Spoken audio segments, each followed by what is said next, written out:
Welcome to Loving Me Before I Love You with Tammy Nicole, the podcast dedicated to you loving and putting yourself first. Others have come first in your life for years, and you know it's time for that to change. You're about to be empowered to set healthy boundaries, confidently have hard conversations, unapologetically put yourself first, and live the peaceful life you deserve. Remember, self-love is essential, and loving yourself sets the stage for every other love in your life. So get ready to embrace self-love like never before with your host, Coach Tammy Nicole.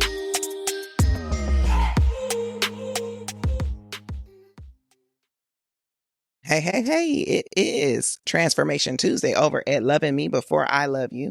You guys know that we always have something good for you on a Tuesday, and this Tuesday is no different. When you think about the worth that you have for yourself, where did you learn it? Where did you get it from? Who told you what your worth was? Is there a science behind your worth, or is it just something you come up with? Well, that's what we're going to talk about today. We're going to talk about the science of self-worth. A lot of times we think that our self-worth is simply built on our own thoughts, our own values based upon what we place on ourselves. A lot of times, most of us get it based upon what other people place on us. Though it's called self-worth, it is something that we typically generate from the collectives. We look at what our parents put into us. We look at what the world put into us. We look at what our homegirls put into us. And guess what? We also look at what that man put into us too. Now, is the collective the right method to go about in defining your self-worth? Or is it a science behind it? Well, you guys know I don't do anything by myself because, well, I won't say anything because I do a lot of things by myself. But you know, over here, I always have a guest. There's going to be somebody, be it me, and me, or me and somebody else. However, today I have a guest, and her name is Karlyn, and she is... Now, we were just discussing this offline because y'all know when I have somebody's picture image in my head of who they are and they go and change it on me, I'm going to forget what they really said, right? So she going to correct me, but I'm going to call it based upon what I think I remember.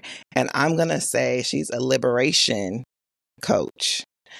She's going now, FYI, she is clinical, so don't get it twisted. She kind of do like me, clinical and then transition into the coaching world.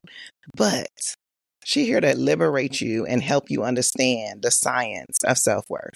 And her name is none other than Miss Karlyn. Welcome to the show, Karlyn. Hello, and you got it. That was it, and that was good because we just said it. Yes. So liberation strategist is the name I give myself. Yeah. So that is perfect. Thank you so much for having me, Tammy.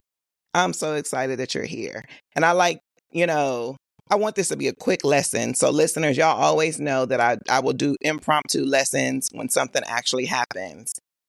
This is a lesson. She calls herself a liberation strategist. I found out about her as something totally different.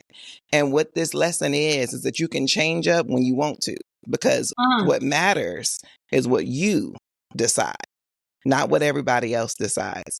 And the boundaries you set around it starts with you. Anywho, that's my little free little lesson for the moment. That just gives me goosebumps, Tammy, because that's exactly how the page you found me on was exactly how that came into existence. Is, just me giving myself permission to pivot, whatever that looks like, however God sees fit, so that was good. That was a nice little lesson to take away. Just a quick little lesson. You don't get nothing else out of here. That's probably what you came for. You came to know that it's really about what I decide and when I decide it. It's not just about what other people want to call me. You know what I mean? So look, we talking about the science of self-worth. Now, a lot of times, like I said, people don't understand that there could be an art to defining what your self-worth is. And there also can be a fact of collaborative thought. Y'all know what I'm saying.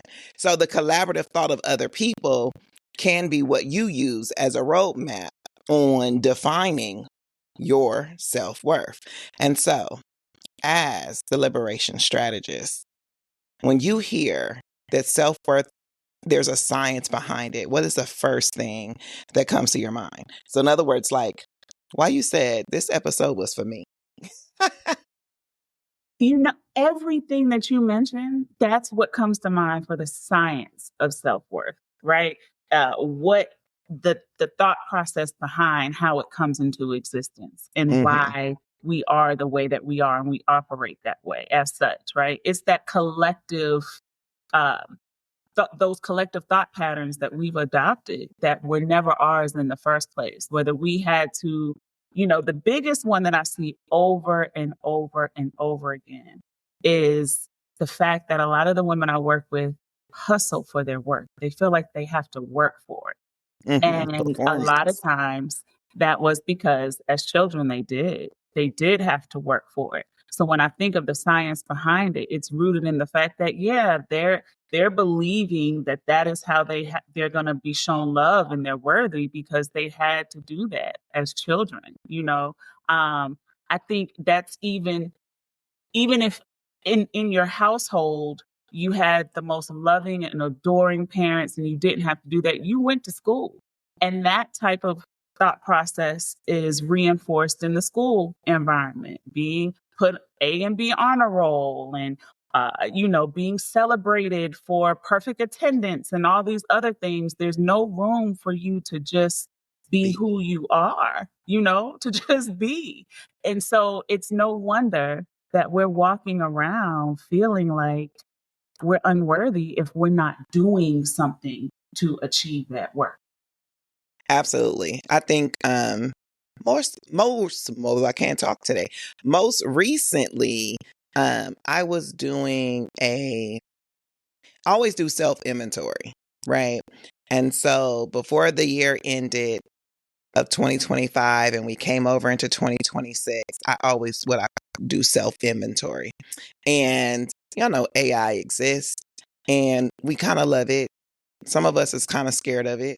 But there was like a little challenge. I want to call it a challenge on TikTok that said, why don't you just ask AI about yourself real quick? Let's just see what it tells you, right? And I did it. And I did it from a standpoint of ask me questions, before you formulate your thoughts, ask me questions that are necessary in order for that thought to be formulated. And it asks a whole lot of questions. It asks stuff about your childhood. It asks stuff about your love life, your parents, and like all of the things. And when it spit out the answer, I was like, ooh, it literally said, you perform, you took your abandonment issues and turned it into achievement. And I was like, I want to know who's running this thing in the background because you shouldn't have never came up with that.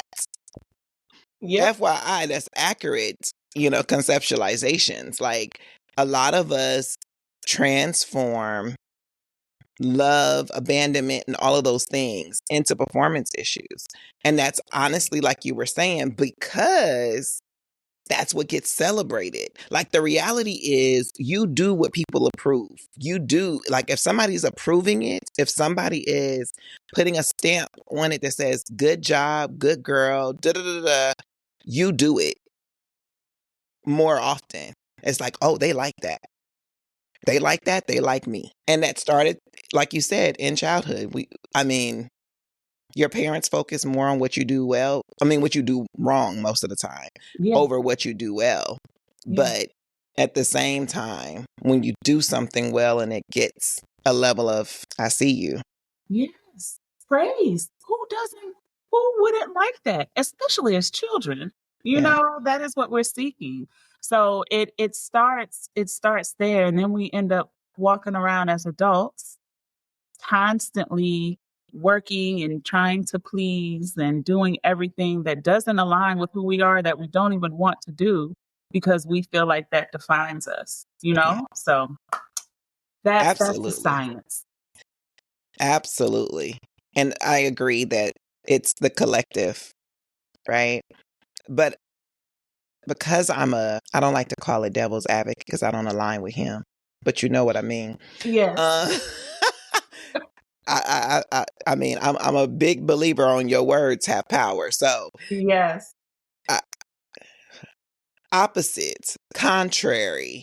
If I was to put a little mix in the pool of the circumstances, right? When you think about the science of self-worth, and though we're saying it's a collective, the collectives that kind of help you determine what your worth is, and though we typically say, shoo them off, like define it for yourself. Your worth should be defined by you. Is it beneficial? Because is it beneficial to take the collective and their perspective and make your worth defined by what you get from them? Is it beneficial? Is it Oh, yeah, watch my words because they coming. They they know. They listen and they be like, oh yeah, she about to pull a trick move on you real fast. Watch. Is it beneficial Mm-hmm. let me make sure I heard you right. Is it beneficial to take what other people have to say and use that as part of how you define your worth? Is that what There you're you go. Yeah. Yep. No, it's not. Well, this is gonna be good. Go ahead. Surrender and self-love started, which was the page you found me on, Mm-hmm. because we don't have enough time to take you through how I got here, but the last 3 years I have solely, and it started, you mentioned a man. It started because Always I start with had them. another failed relationship, Tammy. And I It was always like, starts with them. listen, if I don't learn what I am supposed to learn from these cycles, and as I grew into knowing my worth, the caliber of individual I was dating changed because I changed in knowing what I was deserving of. But there were still some tweaks in there that it just wasn't right. And I finally just got to the place where I was just like, listen, Father, if I put my hands up and I just have to turn everything over to you in the most absolute of ways, not the halfway that I've been doing my whole life as a believer, knowing you since I came into this world because my parents took me to church and I went to church on Sunday and I checked my box and then I went to live in my regular life the rest of the week. Like I really do surrender. I really do surrender my life to you in the way that you called me to do from jump. And this is not going to be an easy journey. So I need you to hold my hand. But part of that surrendering process was understanding who I am because of whose I am. So I cannot allow what other people have to say collectively, individually, whatever, impact who God has already told me I am and the purpose He has for my life in particular. He had me go on the journey He had me on because He wanted me to learn the set of lessons to now help the women I'm supposed to help, right? And so if I let anybody else's opinions or judgments of me impact the path that He has me on, now I'm prioritizing what they have to say over what He has to say. And I learned the hard way that just ends me. I end up in the wrong place every single time when I do that. So, yeah. Okay. So, not that I disagree with anything that you say, because I really don't disagree with it.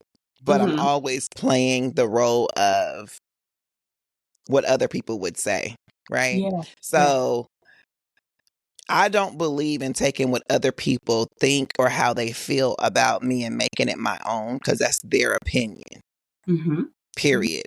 But I do think having their perspective of how they experience me as a part of the tool bag of deciding and coming up with who I really am.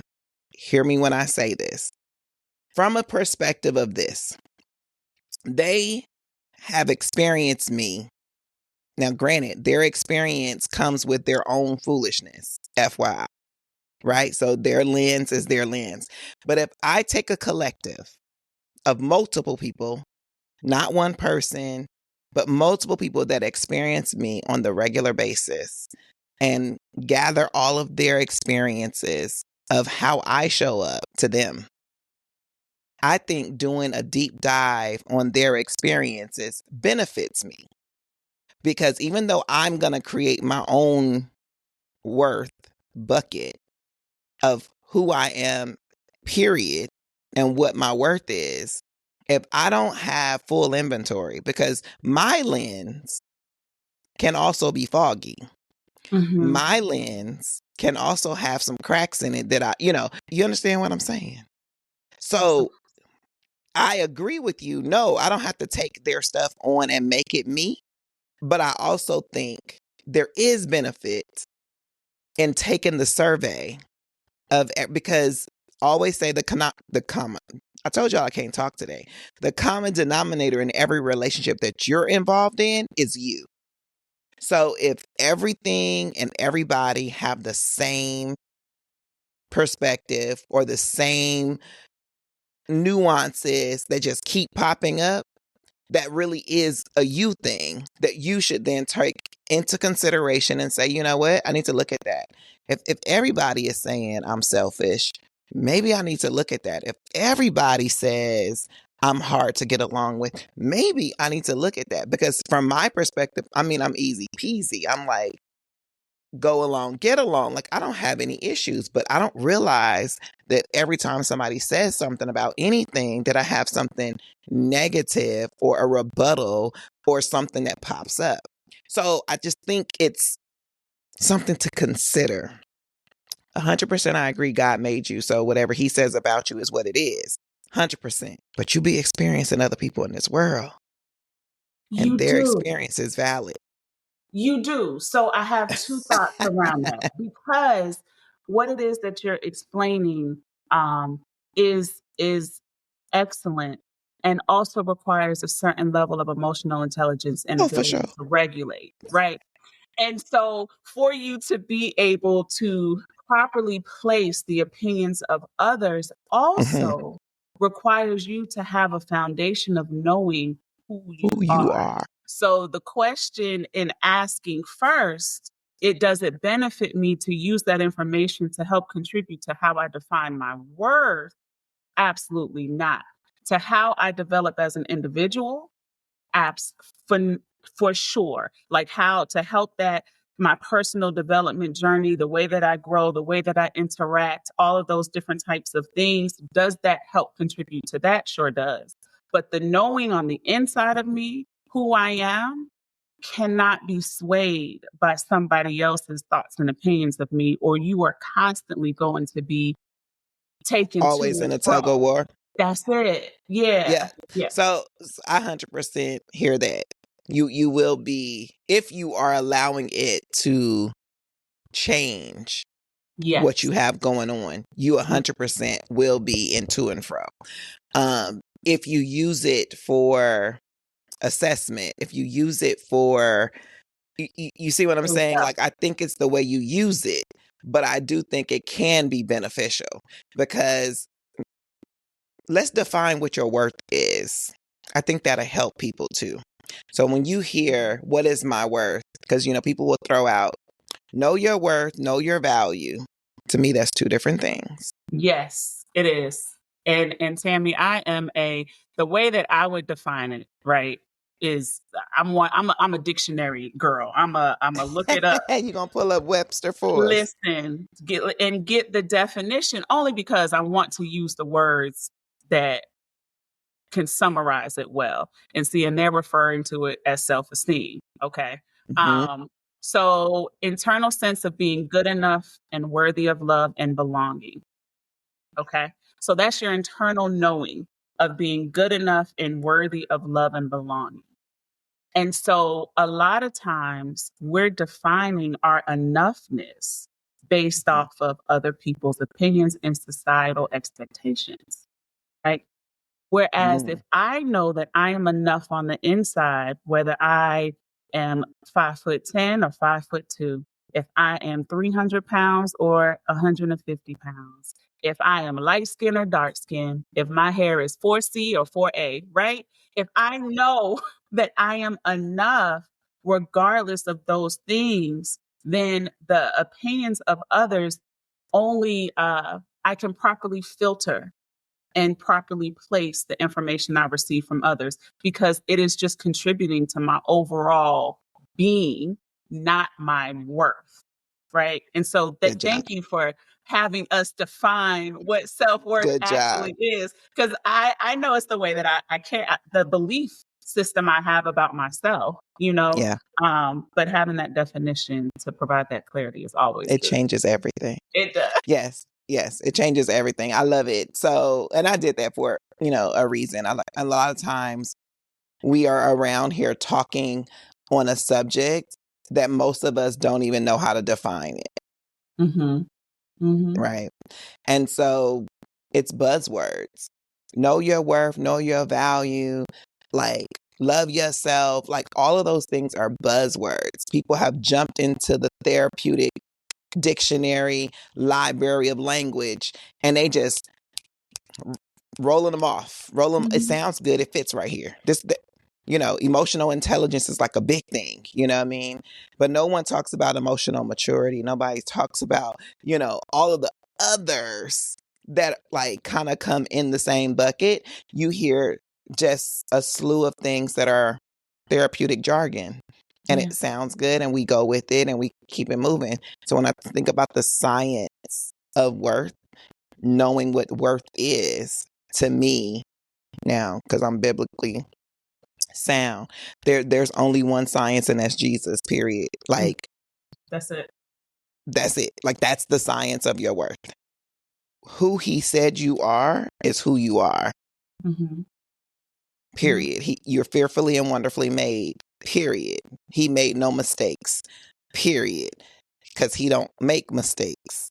Period. So no matter if you came here with all 10 toes, all 10 fingers, or if you came here with 11, or you came here with 9, or you came here with a bump on your head, or 2 feet tall, it doesn't matter. You are fearfully and wonderfully made.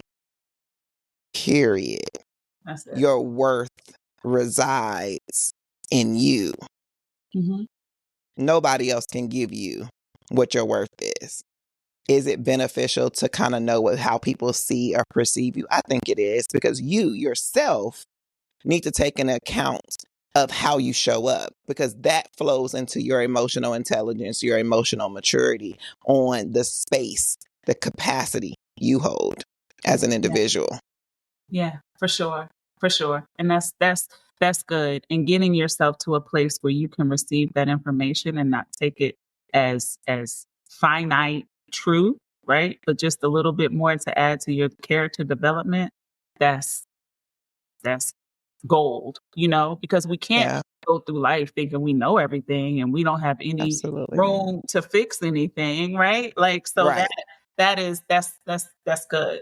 That's very good. I tell people all the time, just because I'm a coach and just because I help women who look like me, act like me, been where I've been, going in different directions, doesn't make me perfect. I think a lot of times people take experts, they take authority figures, and they put them into a box of can never make a mistake, cannot be going through the process themselves. The crazy thing is the people that you're out here getting courses from, lessons from, they just left the stage you in yesterday. And they here trying to teach you what they learned yesterday. 9 times out of 10, they are not that far removed from where you are. That's why you connect. That's why you find that they have, they know what they're talking about. Because I just experienced, they did, because they did too. Mm-hmm. Because they did too. Just because they're on the stage and you feel like they have made it. Yeah, they made it from yesterday. And I think if we ever take the time to just understand that people are people, and what you see today in you was technically there yesterday. Mm-hmm.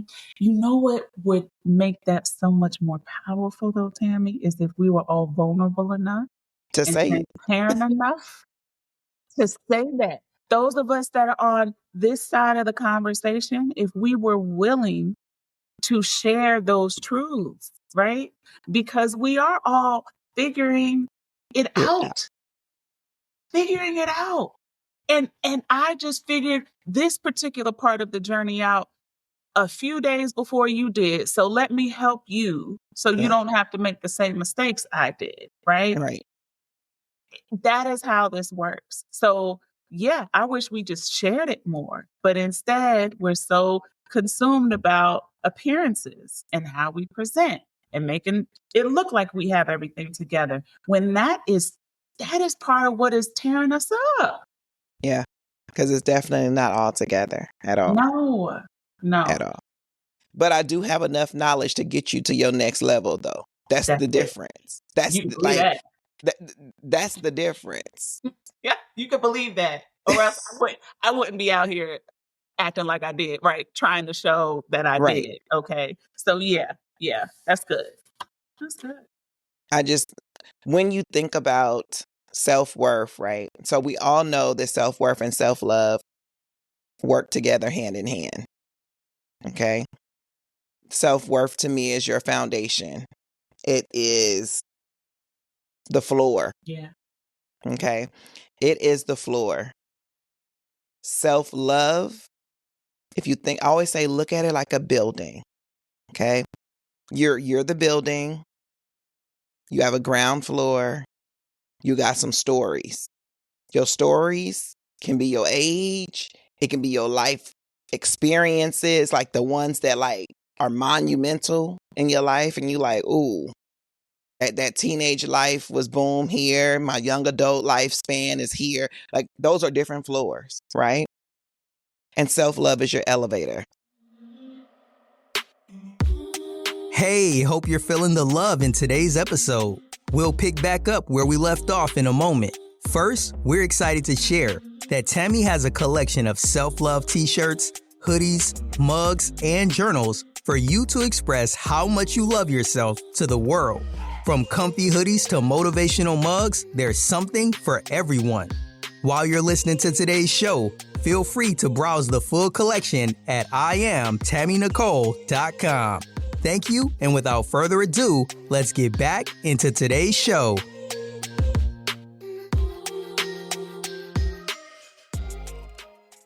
Okay, so you take that elevator, that self-love elevator through all the different stages of your life, and you can see the level of self-love you had in every floor as you elevate and go to the next level every time, right?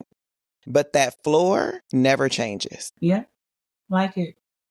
And that's it. That's perfect. Mm-hmm. That floor never changes.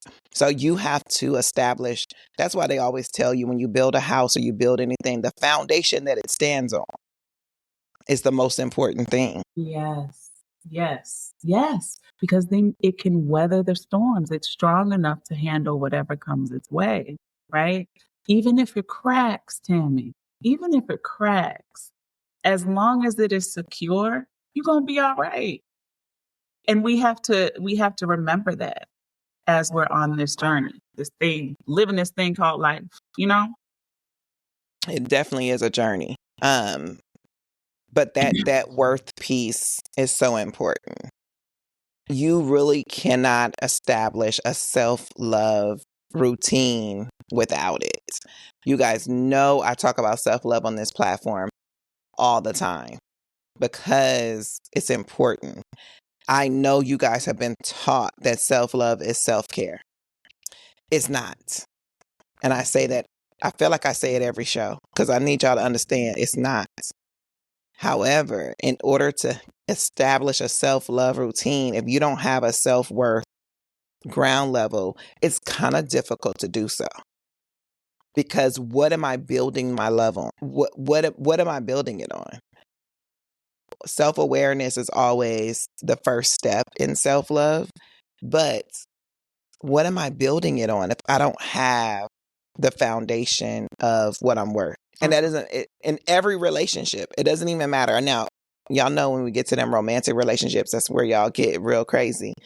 Because I feel like that is the only relationship people really care about. I always say, I understand that we're not meant to be here by ourselves. I understand that we are in need of connection, but that connection is not just romantic. You are in need of connection, period. Y'all realize that? Period. Some of y'all ain't never getting married. That's biblically sound. Some of y'all ain't never getting married because you weren't built to be married. You still were built for connection. Connection does not always mean romance. It can be a sister girl that's your ride or die. Y'all gonna travel the world together. Y'all gonna do all these things, but you just weren't meant to be in a romantic relationship. Knowing your worth helps you understand how to love you. That if you never get that man, and I mean never. I hope I'm not in that category with y'all. I just want y'all to know that. I do know how to accept it if it's true, but I just wanted y'all know how this is. I'm so serious. That is not the ministry that I want to sign up for. Mm-hmm. Though I am okay. No, Jesus, I take that back because I don't want you to ever do that to me. Be clear. Well, let me tell you something that I've learned on this surrender journey, Tammy. So that one of the things that I'm learning as I surrender, right? Because what you're saying about some of us just aren't meant to be married, that's real.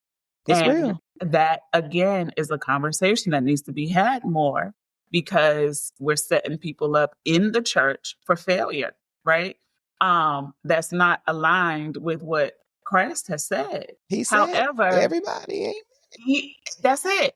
So part of the surrender journey, aligning yourself with his will and his plan, for me, I realize has been accompanied with a lot of grief because my life is not looking the way that I thought it would, that I had mapped out for it to. But when you are talking about secure foundations, foundationally sound in his word and his way and his truth, then you know that regardless, the plans he has for you are good. And so even though they're not the plans you wanted, they're still good. And that is really hard when you saw yourself married at 25, having your first child at 28 and done with kids at 32 when you haven't even met your man at 45. Okay? They don't talk about that part. That's a massive pill to swallow. Yeah, you that's know? that's definitely a grief journey for real because you have to grieve the loss of the dream. Period.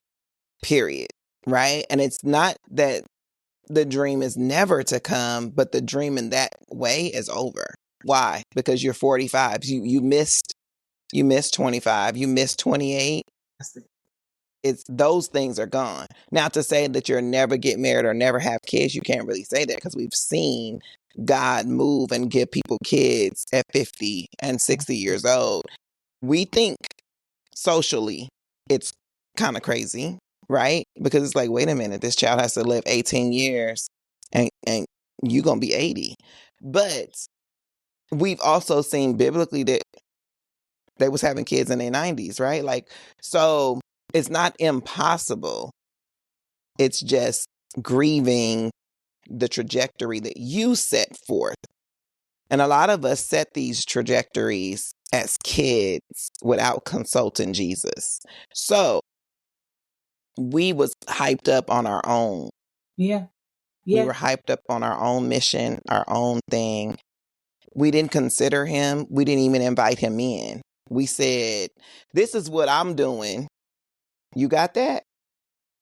Put your blessing on it.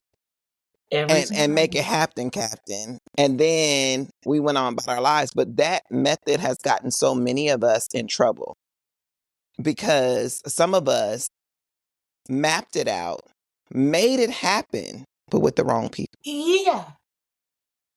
Yeah. I'm a testament for that. Absolutely. Forcing something that was never meant to happen. Yep. Right. And lessons learned. I learned a lot. That is what our experiences shape us, to be who we are. And our particular experiences are meant to bless and pour into certain individuals on their journey, right? If we Oh, allow facts. it Because and our allow life is not ourselves our to own. use, and that's it, right? I think the sweet spot on all of this is being okay if it happens and being okay if it doesn't, because you know that his word, God is good, he is good, and the plan he has for us is good. So God, if you choose yes, down, bet. And if you choose no, I'm gonna be a little sad, but still bet. I'm rolling with you, right? Like what's next? There's something else that you have for me to do. And that was the place that I had to bring myself 3 years ago in order to really move forward on whatever the path was that he had for me. And it is still unfolding. Like I'm still learning so much more, and he's tweaking things and changing stuff. Me starting that page, I never would have done that before. I never would have got on talking about my devotion time and sharing what my takeaways, because again, I've been a Christian my whole life. I was judging myself for not knowing things that I should know by now. You know that trap Yeah. of shoulds, honey, right? Yeah. Gets us every single time. So I surrendered and then gave myself room to go on whatever this journey was going to look like, and started the page to invite other people that are in a similar place to feel free to do the same thing, right? Like we're all set up individually, and that's important to realize because we spend so much time comparing. Oh, we real good to compare all Mm-hmm. day because Mm-hmm. you're trying to identify where you fit in the equation, and it validate yourself for not fitting where you desire to fit in. So the comparison hamster wheel is definitely a real thing. We get so tired, Tammy, staying on that wheel. I don't know why Lord. people get on the hamster wheel. Like, I mean, the hamster, y'all don't even want me to go there, but what they doing? It's supposed to be their exercise. Yeah. Like that's what they're on the wheel for. And 9 times out of 10, they don't lose no weight. The hamster stay big. I don't know a hamster that's lost weight. Uh-huh. Yeah, people don't think about that. They just be like, you just be on the hamster wheel. Yeah, in other words, you spinning wheels for no reason. You're going nowhere. That's the point of a hamster wheel, is to go nowhere, to stay stationary. So if you think about those things, why jump on it? If you don't want to stay where you are, why did you get on the hamster wheel? Mm-hmm. Mm-hmm. Like, Yeah. why do we do it? But yeah, we get on it all the time. And the comparison, there is no comparison. If everybody ever understood your life. So my statement is always, your life is not your own.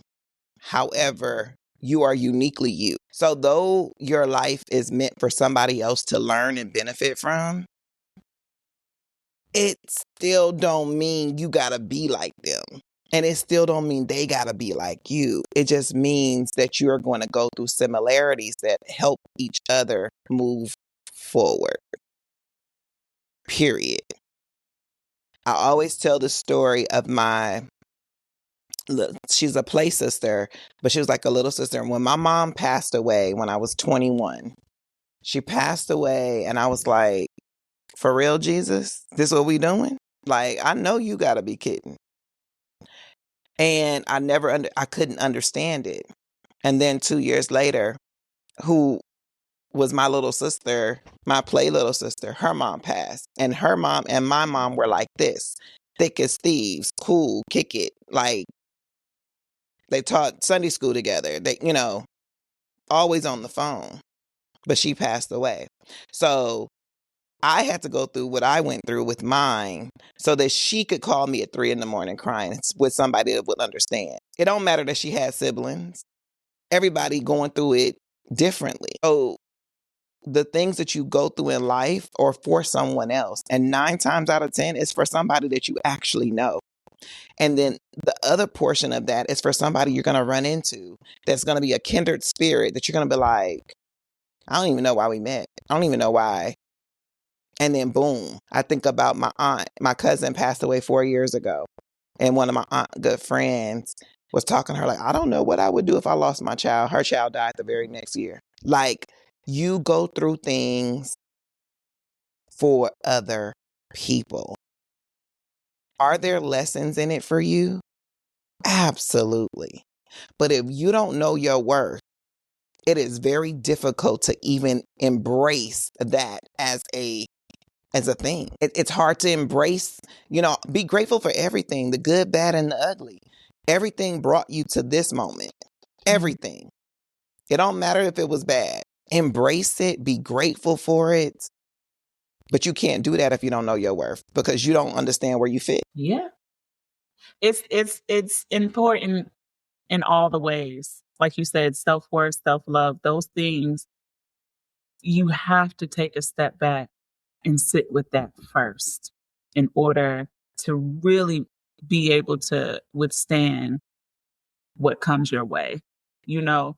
And for me, it was hard for me to keep having this conversation without including what was like the nail, what sealed it all, what brought it all together for me, which was my walk of faith, because the two do go so beautifully together. But teaching what the self-worth looks like and what it is to possess self-love, and it not just be this cliche term that's thrown around.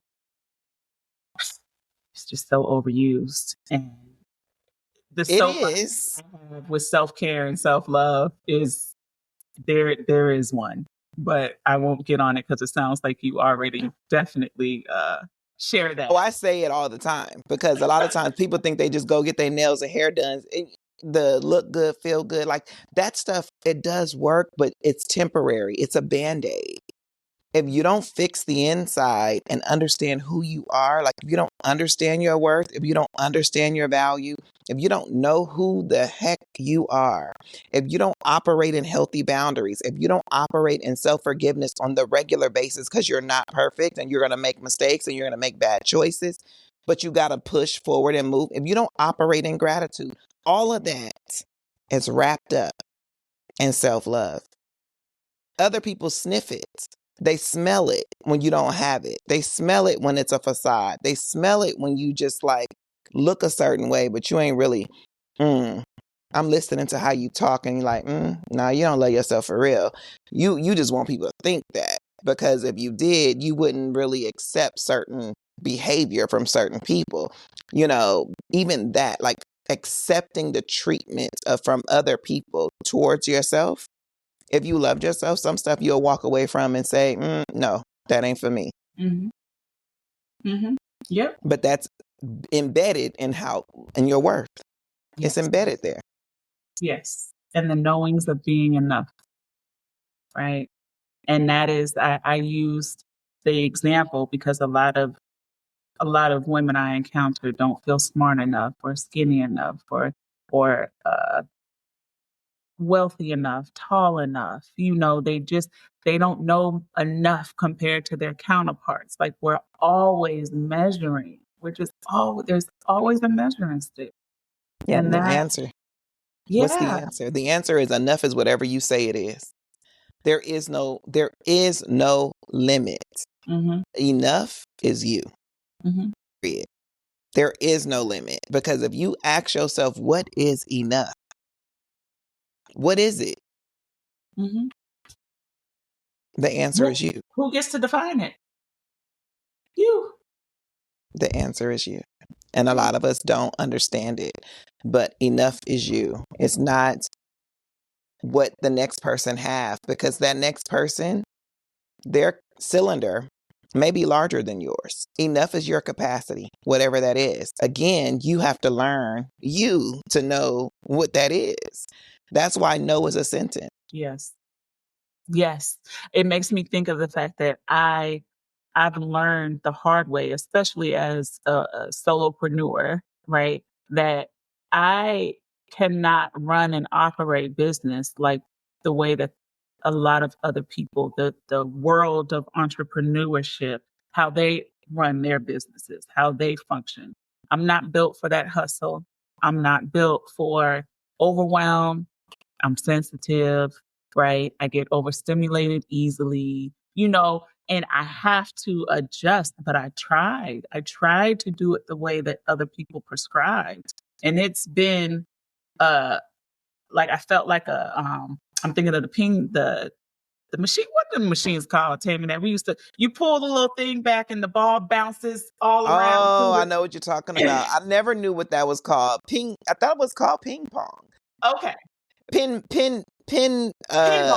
Pinball. Pinball. Thank you. Okay, we figured it out. Yes, like I was like in the ball in the pinball machine, right? Like just bouncing back and forth all over, trying to do all of the things that everybody else was doing that worked for them and not taking the time to really sit with what worked for me. And then when I did, I judged myself for not being like everybody else because that was what I was told I had to do.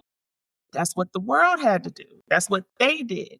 So it's knowing yourself and then using that to be the thermometer, the pulse check, what you use to guide the steps you take for your life. And it's okay if it's different than what somebody else is doing because we're all different.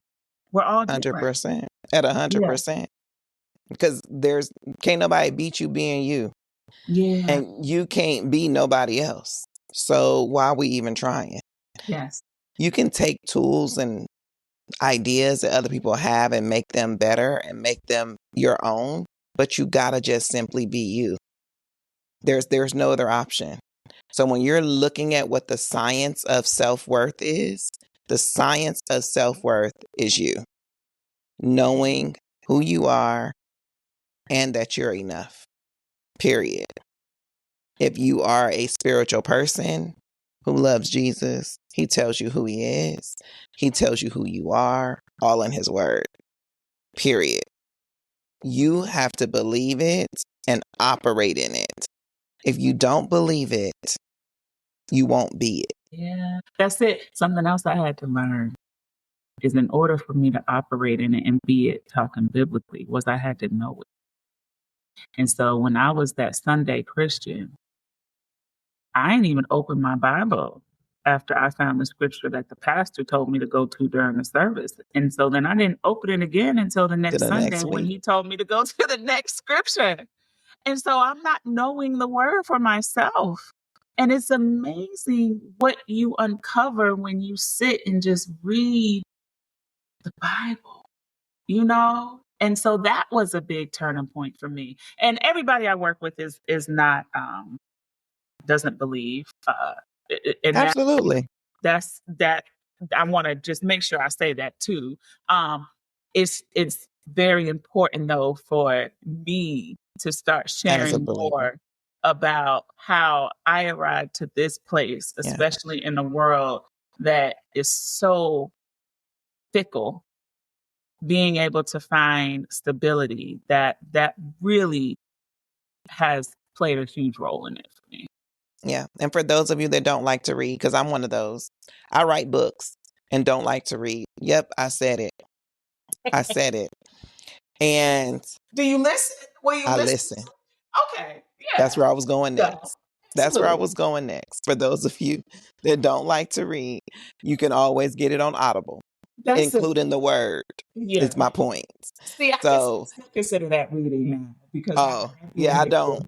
Okay. I don't consider it reading. I just consider it being able to listen to understand, right?